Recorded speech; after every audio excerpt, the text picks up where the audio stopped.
नमः सर्वेभ्यः। गतकक्षायाम् अस्माभिः कानिचन कर्मविधायकानि एव सूत्राणि अधीतानि। तेषु मुख्यानि सूत्राणि कानि आसन् तेषां संक्षिप्ततया अत्र परिचयम् अहं कारयामि। एतेषु सूत्रेषु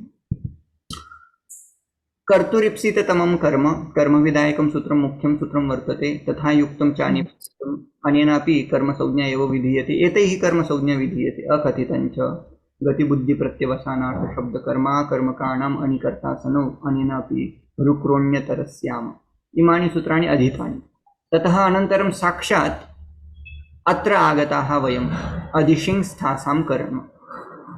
वस्तुतः इदं सूत्रं कुत्र आगच्छति? आधारः अधिकरणम्। अधिकरण आधारे अधिकरणे अथवा आधारे इमं सूत्रमपि पठ्यते।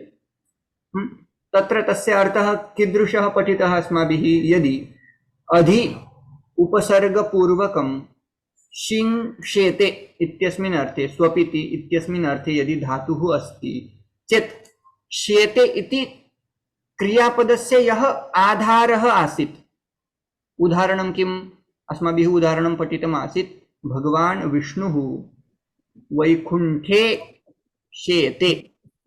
वैकुण्ठः इति आधारः आसीत् कस्य क्रियापदस्य? शेते इति क्रियापदस्य। किन्तु अधि उपसर्गपूर्वकं शेते क्रियापदम् अस्ति चेत् तस्य वैकुण्ठपदस्य का विभक्ति भवति? द्वितीया। द्वितीया भवति। तदेव कर्मविधायकं सूत्रम् उच्यते। अधि शिङ् धातुना सह यः आधारः पूर्वपदस्य पूर्ववाक्यस्य यः आधारः आसीत् सः एव कर्मसंज्ञां लभते, प्राप्नोति इति अर्थः। शेते कर्म का जो आधार था उसकी क्या हो जाएगी? कर्म संज्ञा हो जाएगी। वैसे ही दूसरा एक धातु उन्होंने बताया। कौन सा धातु? स्था धातु। इवन स्था धातु तिष्ठति। सः कुत्र तिष्ठति? भगवान विष्णुः भगवान हरिः वैकुंठे तिष्ठति। यदि if you are using merely तिष्ठति धातु, यू हैव टू यूज सप्तमी। वैकुंठे हृदये तिष्ठति। किंतु यदि अधि उपसर्ग पूर्वकं स्था धातोः प्रयोगः भवति तदा किं करणीयं? तदा तस्य आधारस्य कर्म संज्ञा भवति अनेन सूत्रेण। अधिशिं स्थासां कर्म अनेन सूत्रेण। ततः कर्मणि द्वितीया इति सूत्रेण द्वितीया विभक्ति करणीया। भगवान श्री हरिः भक्तानां हृदयम् अधितिष्ठति इति वाक्यं कर्तुं शक्यते। वैकुण्ठम् अधितिष्ठति इति कर्तव्यम्। तथैव इतोपि एकः धातुः तत्र अस्ति। कः? आस् धातु। आस्ते। इफ यू आर यूजिंग आस्ते धातु विदाउट उपसर्ग, विदाउट अधि उपसर्ग, then it would be you are going to use आधारोधिकरणम, सप्तमी विभक्ति you are going to do. For example, भगवान विष्णुः वैकुंठे आस्ते। तिष्ठति, आस्ते, all have same meaning. Okay. If you are using adhi upasarga purvak as dhatu, then that vaikunta padam, that adhara padam is going to get karma saujnya, and karma saujnya katvat tasya dvitiya bhavati. भगवान विष्णुः वैकुंठम अध्यास्ते इति रूपं जायते। इदं सूत्रं स्पष्टं, सुस्पष्टं, विस्पष्टं? Okay. अग्रिमं सूत्रम् अस्ति अभिनिविशश्च। अत्र कः धातुः विशिष्टतया उक्तः? विषधातु। विषधातु। किन्तु सः कीदृशः भवेत्? तत्र अभि प्लस नि प्लस विषधातु भवेत्। तत्र अभि अपि भवेत्, नि अपि उपसर्ग भवेत्, संघातपूर्व अयं धातुः भवेत्। तदा तस्य विषक्रियायाः यः आधारः आसीत् तस्य किं? कर्मसंज्ञा भवति। उदाहरणं किम् उक्तम् आसीत्? सन्मार्गम् अभिनिविशते। ज्ञायते खलु? स्मर्यते खलु? तद्दृष्टम्। यदि तत्र एकोपि उपसर्गः न भवति चेत् तत्र सप्तमी एव करणीया, निविशते। अभिविशते, यदि तत्र तथा अस्ति चेत् सप्तमी एव करणीया। अत्र संघातपूर्वक विष धातु अस्ति चेद् एव तस्य कर्म संज्ञा इति विशिष्टः नियमः। ततः अग्रिमं सूत्रं पठितम्, उपान्वद्ध्यां वसः। अत्र कः धातु वर्तते? वस् इति धातु। वस् इत्यस्य कः अर्थः? तिष्ठति। किन्तु सः वस् धातु यदि उपसर्गपूर्वकः अस्ति अथवा अनु उपसर्गपूर्वकः अस्ति अथवा आंग उपसर्ग अधि उपसर्गपूर्वकम् अस्ति अथवा आंग उपसर्गपूर्वकम्, उप अनु अधि आंग, तदा किं? वस् इति धातोः यः आधारः आसीत् सामान्यवाक्ये तस्य आधारस्य का संज्ञा भवति? कर्म संज्ञा भवति। उदाहरणं किं? भगवान् विष्णुः वैकुण्ठे वसति। भगवान् विष्णुः वैकुण्ठम् उपवसति, वैकुण्ठम् अनुवसति, वैकुण्ठम् अधिवसति, वैकुण्ठम् आवसति।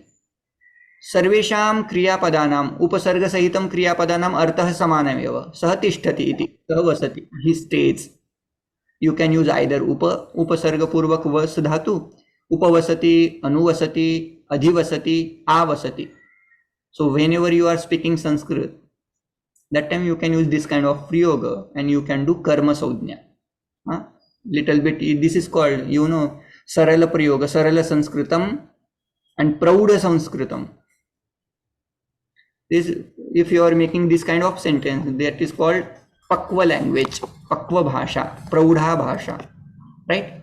Fine. So till this we have finished. Upang vadhyang vasah. Now let's move to next. These were adishingstha karma. We have seen this. Abhinivishascha. We have finished. Upang vadhyang vasah. We have seen. There is one vartika in between. They were saying if you are using vas dhatu along with upasarga, either upa or anu, adhi or ang, that time that adhar is going to get karma saujna. But there is one another example. Abhuktarthasya na. If this upasarga purvakam vasa dhatu you are using for staying meaning, he stays, that time you can do karma saujna. But same धातु उपवसति, ऐसा जो धातु है इसका अर्थ यदि आप उपवास, अभोजन अथवा अभुक्त ऐसा अर्थ यदि ले रहे हो तो वहां कर्म संज्ञा नहीं होगी। उदाहरणम किम? सह वने उपवसति। इसका अर्थ क्या हो रहा है? इसका अर्थ क्या होगा? इस वाक्य का अर्थ वो वन में उपवास कर रहा है। हाँ, उपवसति, उपवसति, यहाँ भी उपवसति ऐसा ही रूप दिख रहा है, यहाँ भी उपवसति ही रूप दिख रहा है, लेकिन दोनों के अर्थ में भेद है। उपवसति means to stay and here वने उपवसति means he fasts, right? He fast, कैसा बनेगा? Fast. F-A-S-T-S. Okay. He doesn't. But wait, are you saying upavasati or upavasati? I am. No, vasa dhatu is there, so it will be declined as vasati, vasatah, vasanti. So upavasa also is same meaning? The meaning, if see, you have to understand context. You have to look at the sentence, then you can understand. Vaikunthe, that is the place of staying, Vaikuntha. So one is also place. So how can you be defined कि यहाँ उपवसति का अर्थ उपवास है? We should understand context. If there is, he went to the forest, that time he doesn't have anything to eat, right? There is one katha in Chandogya. He gets lost in that forest, then he just loudly says, oh someone, please help me. That time we can use, in this context we can use vane saha upavasati. He doesn't have anything. क्षम्यतां, my question is like Ram one में गए और one में रह रुके, तो राम वने उपवसति हो सकता है? हाँ, ये टोटली करता है, उपवसा डिपेंड करता है। यदि आप करना चाहते हो, राम को उपवास करवाना चाहते हो तो आप उपवास करवाएंगे। यदि राम को वहां वन में रखना चाहते हैं तो उपवसति, राम वनम उपवसति ऐसा वाक्य बनाएंगे। यदि राम उपवास करता है वन में जाकर के, मतलब वो कुछ खाते नहीं, ऐसा यदि आप बोलना चाहते हो, है ना, तो वहां सप्तमी कर देंगे, राम वने उपवसति। यदि आपको वाक्य ऐसा दिख रहा है, राम वने उपवसति, उसका अर्थ क्या होगा? राम वन में उपवास करते हैं, फास्ट करते हैं। तो मेरा मेरा समझना आता है क्षम्य क्षम्यतां, तो मेरा समझना ठीक है कि हम किस कोई विषय के बारे में यदि बात कर रहे हैं, if we talking about particular subject, then our concept will be clear what we are going to say, correct correct correct. right? हाँ हाँ At that time we can figure it out कि do we have to do karma sangya or we have to keep the karag as it is. जी जी जी। Okay, got it. It will depend upon कर्तृ विवक्षा, it depends. कारकाणि Hmm.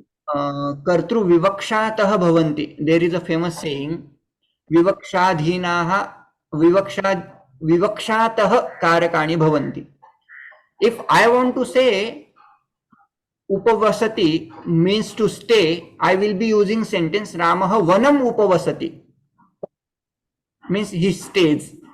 But I want to say he fasts in that forest, so I am going to use adhikarana karakam, Ramah vane. So by looking at sentence you can understand whether that is karma karakam or adhikarana karakam, and by looking at adhikarana you will say Rama fasts.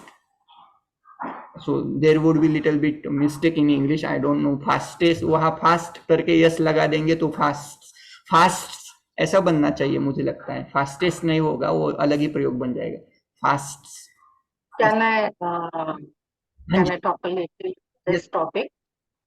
Actually, by Sanskrit, upvas, there is no word for fast. Okay, this is not a word for fast. Upavas meaning is upa means zavar. Okay, upa means zavar and vas means vasati. What you have said already. तो उपवास का मतलब fast है ही नहीं, ये बाद में नियरेस्ट अभी के समय में ये वर्ड बना है, जो फास्ट के लिए यूज किया जाता है।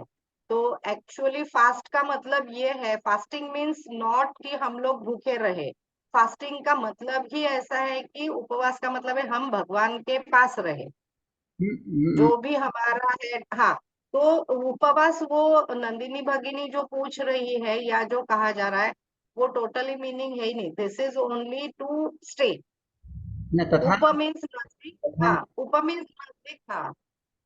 तथा न वक्तुं शक्यते खलु, उपवास इत्यस्य उपवास भवत्याः अर्थः समीचीनः एव, किन्तु भवती एवं न वक्तुं शक्नोति अथवा पारयति यत् उपवासस्य अर्थं भोजनं न इति।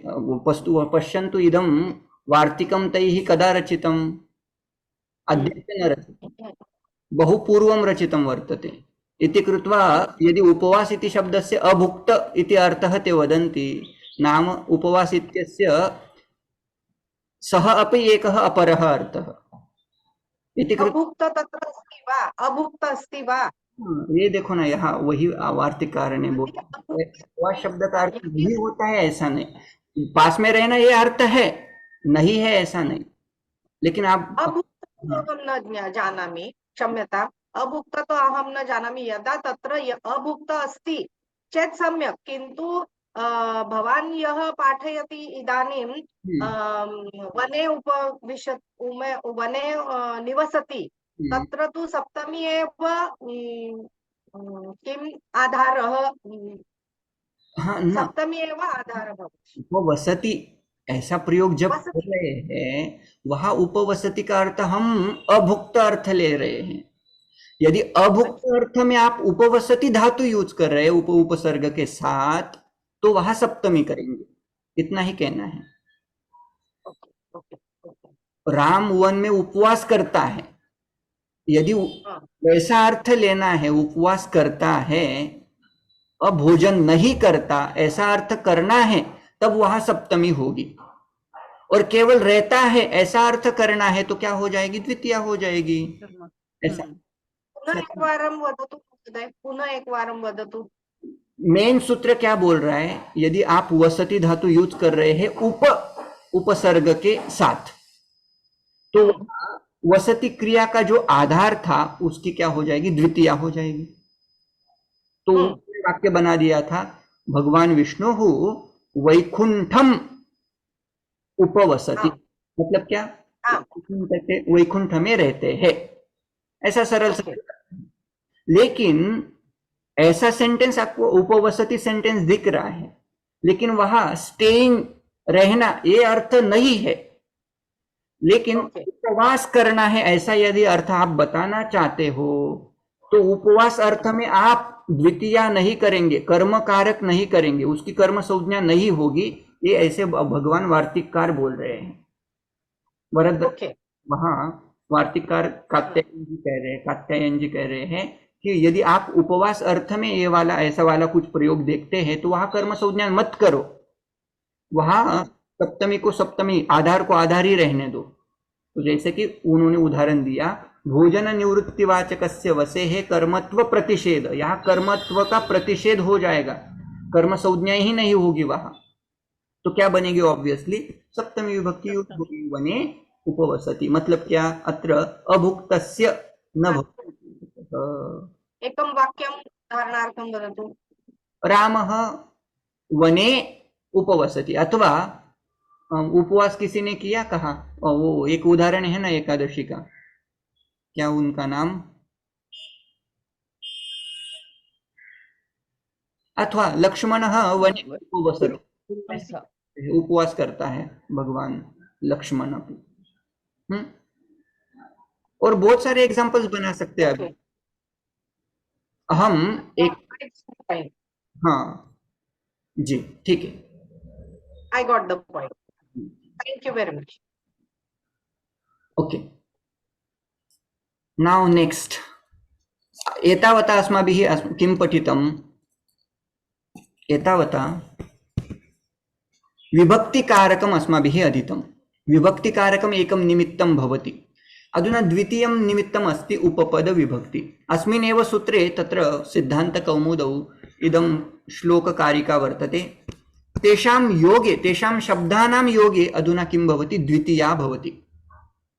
तत्र कर्मत्वं न अपेक्षते, साक्षात् द्वितीया एव करणीया, कर्मसंज्ञा न अपेक्षते। अत्र का सा कारिका उच्यते? उभसर्वतसो कार्या धिगुपर्यादिषु त्रिषु द्वितीयां रेडितान्तेषु ततोऽन्यत्रापि दृश्यते। Now this upapada dvitiya, this concept we should understand. Now upapada, there are going to be some padas. For example, ubhayatah, sarvatah, dhik, upari upari, अधः अधः, अधि अधि, अद्यधि, ऐसे कुछ पद देंगे और उन पदों का जब जब आप वाक्य में यूज करेंगे उनके साथ हमेशा कौन सी विभक्ति आएगी? द्वितीया आएगी।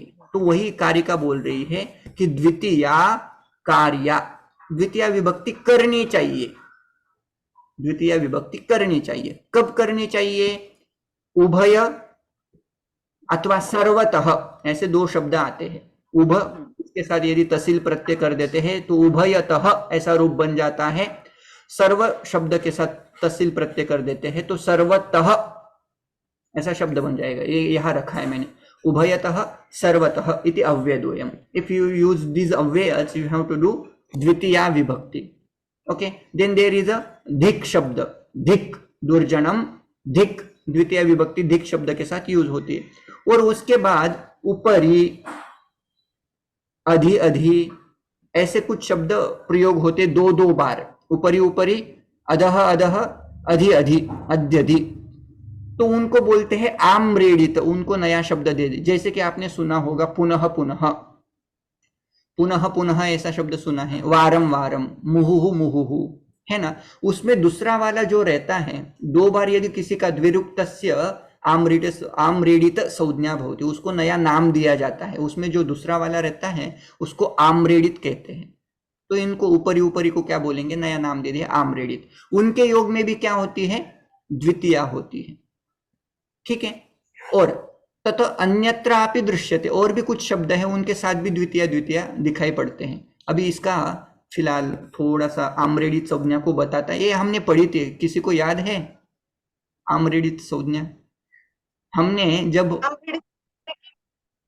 हाँ आम्रेडित इत्युक्ते किम?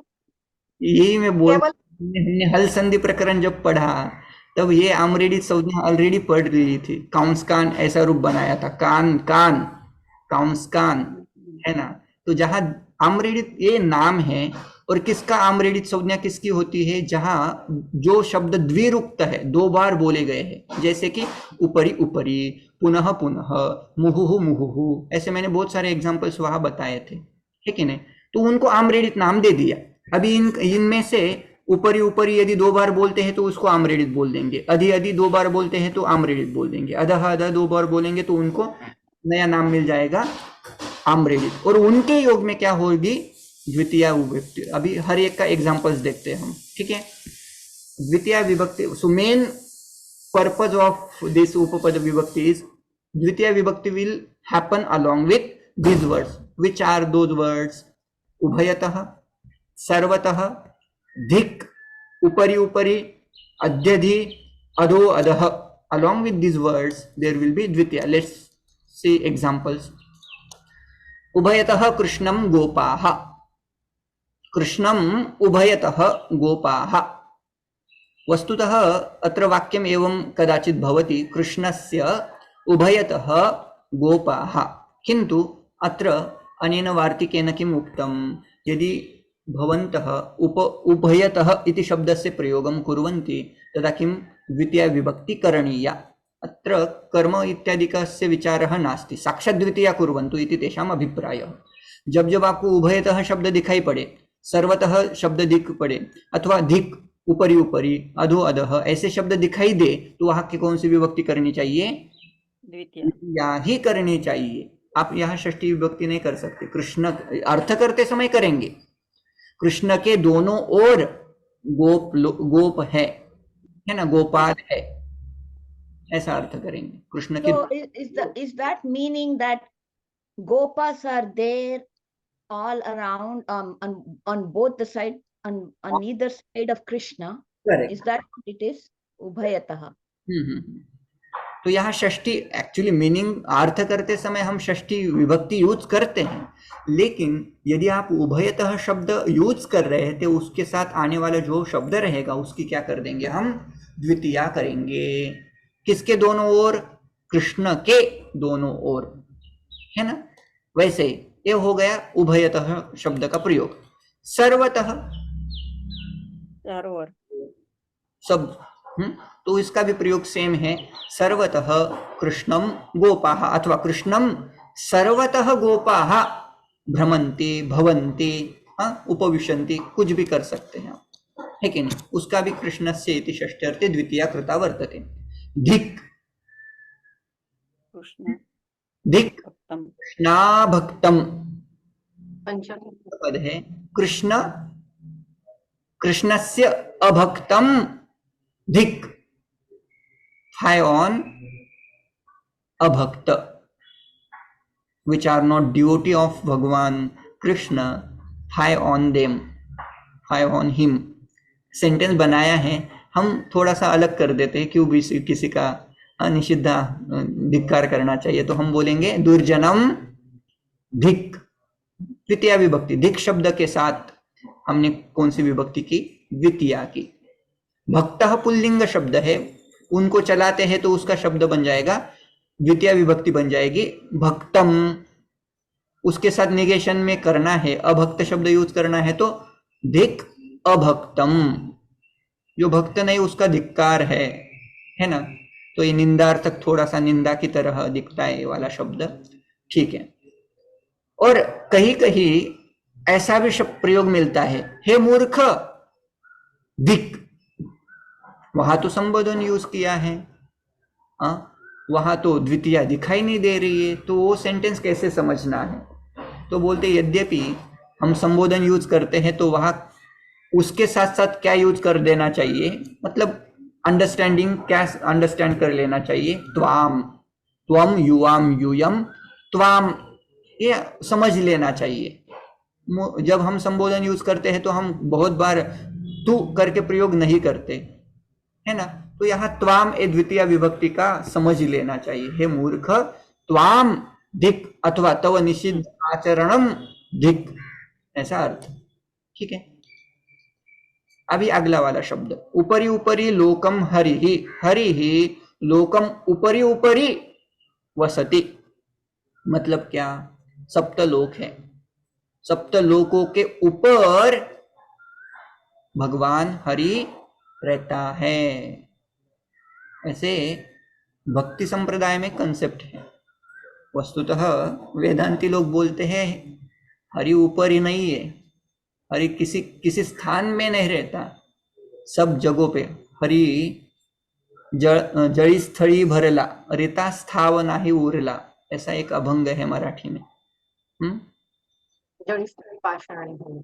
सब जगह पे है। तो वाक्य करना है हमें, तो वाक्य करने के लिए भगवान पाणिनि जी बोल रही है ऊपरी ऊपरी लोकम हरिहि। इस वाक्य का अर्थ क्या होता है? हरिहि लोकम ऊपरी ऊपरी वसति अथवा अस्ति।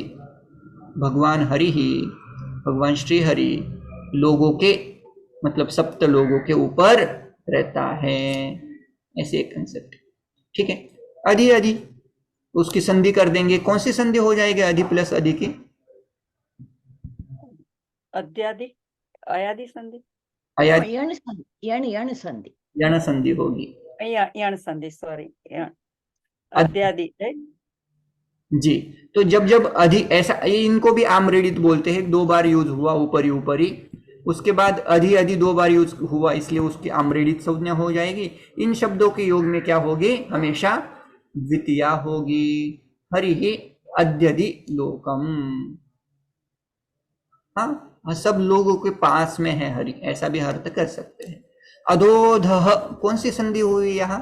अधह अधह पूर्वरूप, पूर्व, विसर्गस्य लोपदेन पूर्वरूप, विसर्गस्य उत्वम भवति, उत्वम भवति अंदर पूर्वरूप।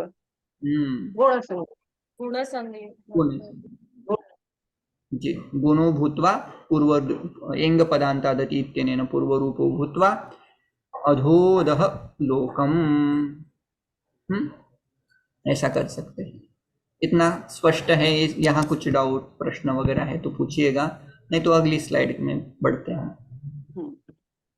ठीक है, अभी आगे के कुछ और शब्द वो बता रहे हैं। अभितः परितः समया निकषा हा प्रतियोगे, इन शब्दों के योग में फिर से क्या होगी? द्वितीया होगी। अभितः परितः, कृष्णम अभितः गोपाः सन्ति, समानमेव उदाहरणम्, अत्र केवलं वार्तिकारेण इदं वार्तिकम् उच्यते। अभितः, क्षम्यताम्, पिछले So उभयतः and अभितः सेम मीनिंग? वही मैं बोलना चाहता था, लेकिन आपने कैच कर लिया, सही है। कृष्णम अभितः ऐसा भी बोल सकते हो, कृष्णम उभयतः ऐसा भी बोल सकते हो, लेकिन जब जब अभितः उभयतः ऐसा प्रयोग करेंगे द्वितीय विभक्ति करनी है, वही नियम उन्होंने बताया। वैसे ही पिछले स्लाइड में हमने सर्वतः ऐसा शब्द देखा था, परितः उसका भी मीनिंग सेम ही है, सर्वतः परितः। तो ये शब्द जब जब यूज होंगे उनके साथ साथ क्या होगी? फिर से द्वितीया। कृष्णम परितः गोपाः संति। समया, समया का अर्थ होता है नियर बाय। यहाँ समय शब्द का, समया शब्द का अर्थ नियर बाय ऐसा करना है, पास में। ग्रामम समया नदी ही वहति, नदी वहति, क्षम्यता, ग्रामम समया नदी वहति, मतलब क्या? गांव के पास से ही नदी बहती है। अथवा निकषा, there is another word, same meaning, समया निकषा both have same meaning. Why? What? Near bye.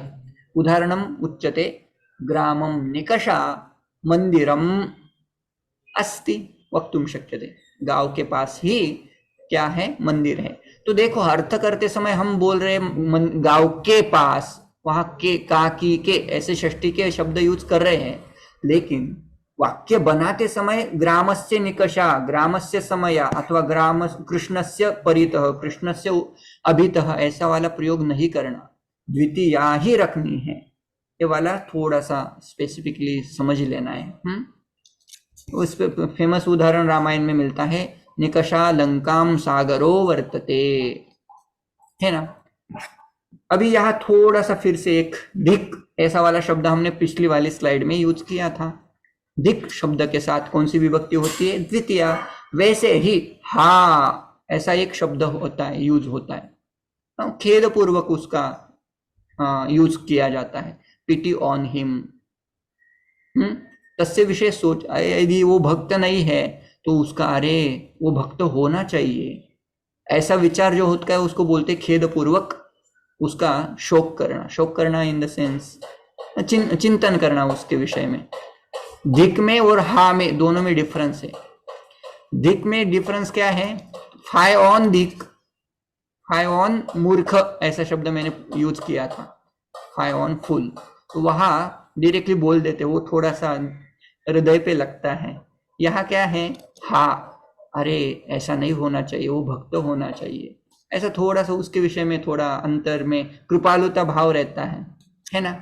और वो बोल थोड़ा पोलाइट, पोलाइट थोड़ा सा पोलाइट रहता है ना जी। और लास्ट में उन्होंने बोला था हाँ प्रतियोगे, प्रति शब्द के साथ क्या होती है? फिर से द्वितीया, बुभुक्षितम न प्रतिभाति किंचित। ठीक है, यदि भोजन नहीं करते तो मन में कुछ भी स्फुरन नहीं होता, सूत्र याद नहीं आते हमें, है ना। क्यों? भूख लगने के कारण।